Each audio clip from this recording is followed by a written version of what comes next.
विधानसभा चुनाव में हरियाणा में लगातार तीसरी बार कांग्रेस की हार के बाद 99% हरियाणवी ये मानते हैं कि इस हार के लिए हुड्डा फैमिली ही जिम्मेदार है।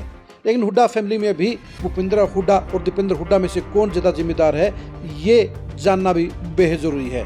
क्योंकि एक तरफ जहां भूपेंद्र हुड्डा अंतिम लड़ाई लड़ रहे थे, तो वहीं पर दीपेंद्र हुड्डा भी मुख्यमंत्री बनने के लिए बेसब्री से काम कर रहे थे। ऐसे में सवाल उठता है कि कांग्रेस की हार के लिए दोनों बाप बेटों में से सबसे ज्यादा जिम्मेदार कौन है? क्या दीपेंद्र हुड्डा ने ज्यादा बड़ी गलतियां की हैं, या भूपेंद्र हुड्डा का आंखें बंद करना इस करारी हार के लिए जिम्मेदार रहा है? दोनों बाप बेटा के हार के असली जिम्मेदार को जानने के लिए आज की इस कड़ी कड़ी खबर को आप जरूर देखिए।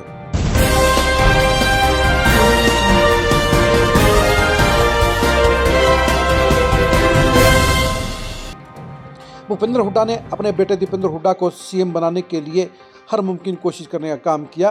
पिछले 2 साल में उन्होंने अपने तमाम फैसले करने का अधिकार भी दीपेंद्र हुड्डा को सौंप दिया। दीपेंद्र हुड्डा कांग्रेस के अंदर सुपर पावर बन गए थे। कांग्रेस के तमाम नेताओं ने और खास तौर पर भूपेंद्र हुड्डा खेमे के हर नेता ने उन्हें अपना नेता मान लिया था और उनको भावी सीएम के तौर पर स्वीकार कर लिया था। यानी चेहरा भूपेंद्र हुड्डा थे और पावर सेंटर दीपेंद्र हुड्डा था। दीपेंद्र हुड्डा ही कांग्रेस के हर अभियान को अमली जामा पहनाते थे, हर प्लानिंग करते थे और उनके अनुसार ही कांग्रेस की हर वर्किंग होती थी।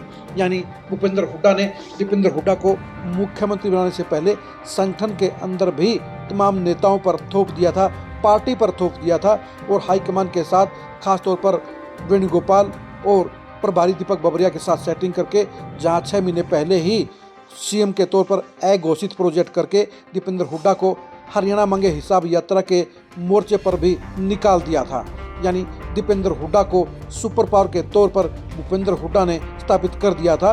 और सच्चाई ये है कि दीपेंद्र हुड्डा को सुपर पावर बनाना ही इस कांग्रेस की हार के लिए सबसे बड़ी वजह रही है। क्योंकि दीपेंद्र हुड्डा में वो मैच्योरिटी नहीं है जो सीएम लेवल के एक नेता के लिए होनी चाहिए। दीपेंद्र हुड्डा काफ़ी जल्दबाजी में थे और दीपेंद्र हुड्डा ही थपकी मार नेता साबित हुए हैं। दीपेंद्र हुड्डा ने हर सीट के ऊपर 5 से लेकर 15 तक दावेदार पेश कर दिए। यानी दीपेंद्र हुड्डा जिस भी छोटे मोटे नेता प्रोग्राम में जाते थे, उसी को टिकट का दावेदार बनाकर वापस आ जाते थे। यानी थपकियां मार मारकर उन्होंने हरियाणा में 2500 कांग्रेस के छोटे मझोले और बड़े नेताओं को टिकट की कतार में खड़ा कर दिया और ये 2500 दावेदार ही कांग्रेस के लिए गले की हड्डी बन गए। दीपेंद्र हुड्डा ने ही सीटिंग गेटिंग के फार्मूले को मंजूरी देने का काम किया और यही वजह रही कि 30 सीटें 90 में से पहले ही रिजर्व हो गई और 60 सीटों के लिए 2500 दावेदारों में से जिनको टिकट नहीं मिली वो अंदर खाते या बाहरी तौर पर बागी हो गए। यानी पार्टी के जिस नेता को टिकट मिली वो तो पार्टी का समर्पित नेता हो गया, लेकिन बाकी के नेता गुटबाजी का शिकार हो गए। सब ने सीटिंग गेटिंग के फार्मूले की हवा निकालने के लिए और अपनी फ्यूचर की पॉलिटिक्स को बचाने के लिए टिकट पाने वाले तमाम प्रत्याशियों का विरोध करने का काम किया। जहां 1.5 दर्जन नेताओं ने खुलकर बागी होकर चुनाव में बीजेपी की अघोषित मदद की, वहीं पर कांग्रेस की मंजी ठोकने का काम किया। यानी दीपेंद्र हुड्डा ने बेलगामी के साथ जो दावेदार पेश कर दिए, दीपेंद्र हुड्डा ने जिस तरह से फील्ड के अंदर पुराने नेताओं की इग्नोर करके, पुराने समर्पित कांग्रेस के खानदानों को, परिवारों को इग्नोर करके नए चेहरों को प्रमोट करने का काम किया, बिना जिनाधार वाले नेताओं को मजबूत करने का काम किया, उसके चलते ही कांग्रेस के अंदर 2 तरह की कांग्रेस पैदा होगी। यानी पुरानी कांग्रेस और नई कांग्रेस। इसके साथ साथ विरोधी नेताओं को भी हाशिए पर डालने का काम भूपेंद्र हुड्डा से ज़्यादा दीपेंद्र हुड्डा ने अंजाम दिया। क्योंकि दीपेंद्र हुड्डा नहीं चाहते थे कि उनके रास्ते में कोई रुकावट बने और दीपेंद्र हुड्डा के कहने पर ही भूपेंद्र हुड्डा ने ना तो कुमारी शैलजा को चुनाव लड़ने दिया, ना ही रणदीप सुरजेवाला को चुनाव लड़ने की परमिशन दी। यानी दीपेंद्र हुड्डा जो कहते रहे वही सारी बातें भूपेंद्र हुड्डा मनवाते रहे। भूपेंद्र हुड्डा ने बेटे को सीएम बनाने के लिए प्रियंका वडेरा से लेकर वेणुगोपाल, अजय माकन और दीपक बाबरिया तक सबको सेट करने का काम किया। इस मामले में साफ तौर पर राहुल गांधी को भी अंधेरे में रखा गया। यानी प्रदेश के सियासी हालात के बारे में जो गांधी परिवार की किचन कैबिनेट सही रिपोर्ट दे सकती थी, उसने हुड्डा के साथ सेटिंग करके गलत रिपोर्ट देने का काम किया। भूपेंद्र हुड्डा के पक्ष में ही तमाम सर्वे को मैनेज किया गया, फिक्स किया गया। यानी सारी की सारी कवायद भूपेंद्र हुड्डा ने दीपेंद्र हुड्डा को मुख्यमंत्री बनाने के लिए की, लेकिन दीपेंद्र हुड्डा की जल्दबाजी, दीपेंद्र हुड्डा की अनमेच्योरिटी और दीपेंद्र हुड्डा के थपकी मार के कार्यक्रमों ने ही कांग्रेस का बंटाधार करने का काम किया, उसको सत्ता से बेदखल करने का काम किया और लगातार तीसरी बार दीपेंद्र हुड्डा के कारण ही कांग्रेस हार का शिकार हुई। भूपेंद्र हुड्डा की अगुवाई में कांग्रेस 4 चुनाव लड़ चुकी है। 4 चुनाव में से जहां 2009 में उसे बहुमत नहीं मिला और हजगा को तोड़कर भूपेंद्र हुड्डा ने सरकार बनाई, वहीं 2014 में कांग्रेस 15 सीटों पर निपट गई। 2019 में वो 31 सीटों पर जीत पाई और 2024 के चुनाव में भी वो 37 सीटों पर जाकर रुक गई। इस बार जिस तरह का माहौल था, उस माहौल के अनुसार कांग्रेस को 60 से ज़्यादा सीटों पर जीत मिलनी चाहिए थी, लेकिन दीपेंद्र हुड्डा के कारण ही भूपेंद्र हुड्डा ने ना तो सही लोगों को टिकट दिया, ना ही कांग्रेस से समर्पित लोगों को टिकट दिया, ना ही जनाधार वाले नेताओं को टिकट दिया। यानी दीपेंद्र हुड्डा ने जिन जिन लोगों की तारीफ की, जिन जिन लोगों को टिकट देने के लिए पिता से मशवरा किया, उन लोगों को टिकट मिल गई और जीत सकने वाले 1.5 दर्जन से ज़्यादा नेताओं को इग्नोर कर दिया गया, जिसकी वजह से बीजेपी कमज़ोर प्रत्याशियों के बावजूद भी बहुमत हासिल करके लगातार तीसरी बार सरकार बना गई। उसने सत्ता का नया हैट्रिक बनाकर इतिहास रच दिया। वहीं तमाम अनुकूल माहौल होने के बावजूद, हालात होने के बावजूद कांग्रेस ये चुनावी दंगल हार गई और इस हार के लिए भूपेंद्र हुड्डा से 10 गुना ज़्यादा दीपेंद्र हुड्डा जिम्मेदार हैं, क्योंकि दीपेंद्र हुड्डा मुख्यमंत्री बनना चाहते थे। दीपेंद्र हुड्डा जल्दबाजी में सिर्फ अपनी जय जयकार करने वाले नेताओं को अपग्रेड करना चाहते थे। अपनी टीम को बनाने के लिए फ्यूचर के हिसाब से उन्होंने पुराने नेताओं को इग्नोर किया, कांग्रेस के प्रति समर्पित नेताओं को इग्नोर किया और कांग्रेस के उन पुराने परिवारों और पुराने नेताओं को भी हाशिए पर डालने का काम किया जो कांग्रेस के बारे में सोचते थे। यानी दीपेंद्र हुड्डा ने उनके प्रति निष्ठा रखने वाले, उनके जयकारे लगाने वाले नेताओं को ही प्रमोट करने का काम किया, टिकटें दिलवाने का काम किया। यही वजह रही कि कमज़ोर प्रत्याशियों के चलते कांग्रेस ये चुनावी दंगल हार गई। यानी भूपेंद्र हुड्डा जहां धृतराष्ट्र के तौर पर दुर्योधन रूपी अपने बेटे को सीएम बनाने के लिए हर गलत कार्रवाई करते रहे, हर गलत फैसला करते रहे, वहीं पर दीपेंद्र हुड्डा ने भी महाभारत की तरह जहां कुमारी शैलजा को 2 सीटें देने से इनकार कर दिया, वहीं पर पार्टी के जीत सकने वाले नेताओं को इग्नोर करके उन्होंने कांग्रेस की हार को पक्का करने का काम किया।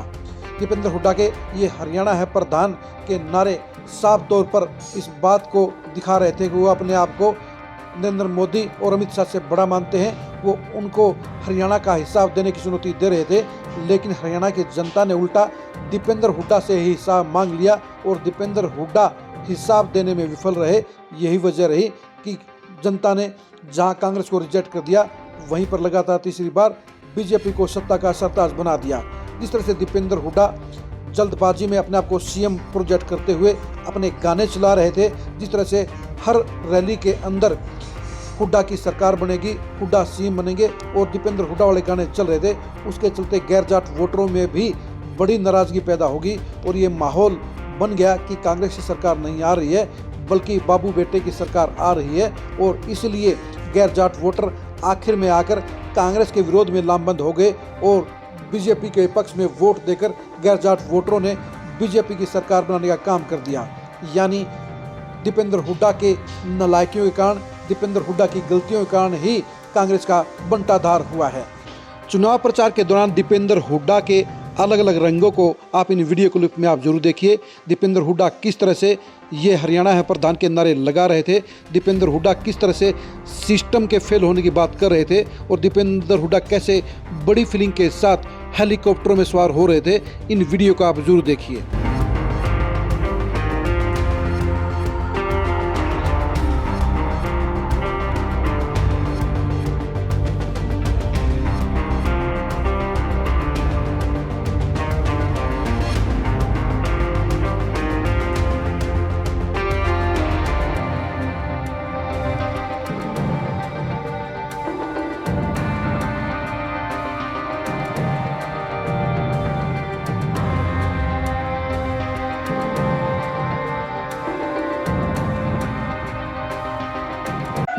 माइक सिस्टम फेल हो गया, जगह छोटी रहेगी, भाई माइक भी फेल हो गया, जगह भी छोटी रहेगी। ये दिल्ली आवाज चली गई, पता चल गया दिल्ली वालों को, यो हरियाणा है प्रधान। केंद्रीय गृह मंत्री और भारतीय जनता पार्टी को मैं कहना चाहता हूं, यो हरियाणा है प्रधान। विकास की पटरी से उतर गया हरियाणा, और उसके बाद भी हम हिसाब न मांगे। मैं आंकड़ा बताता हूं, उनके ही मंत्रालय का आंकड़ा है। गृह मंत्रालय के अनुसार देश में सबसे ज्यादा अपराध अगर कहीं है तो आज हरियाणा में है। अपराधियों कहना चाहते हैं 2 महीने का समय है, या तो हरियाणा छोड़ दो या अपराध छोड़ दो, 2 महीने के बाद हरियाणा में जगह मिलेगी। अपराधियों को भी कहना चाहते हैं। कल बीजेपी वाले कह रहे थे हम कांग्रेस से हिसाब देंगे, मैं कांग्रेस की तरफ से और मैं हरियाणा के वासियों की तरफ से हिसाब देना चाहता हूँ। लोकसभा चुनाव में भाजपा वालों हरियाणा की जनता ने आपको किया था हाँ, विधानसभा चुनाव में कर देंगे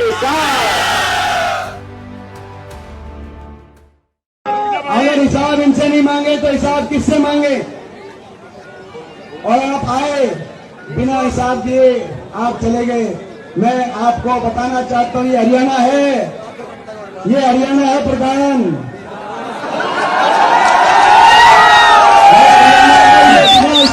ये हिसाब बराबर करता है, ये इतना हिसाब लिए पीछे हटने वाला नहीं है।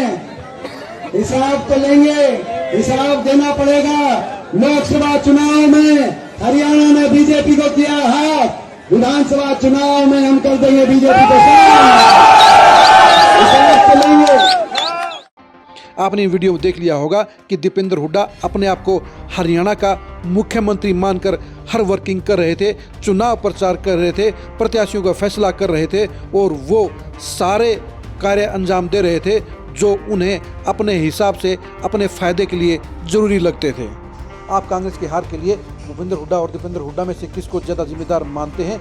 कमेंट करके जरूर बताइए।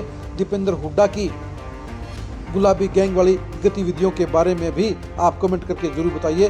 दीपेंद्र हुड्डा के सियासी भविष्य के बारे में भी कमेंट करके आप जरूर बताइए। आप हमारे फेसबुक पेज को फॉलो कीजिए, आप हमारे यूट्यूब चैनल को सब्सक्राइब कीजिए। नमस्कार।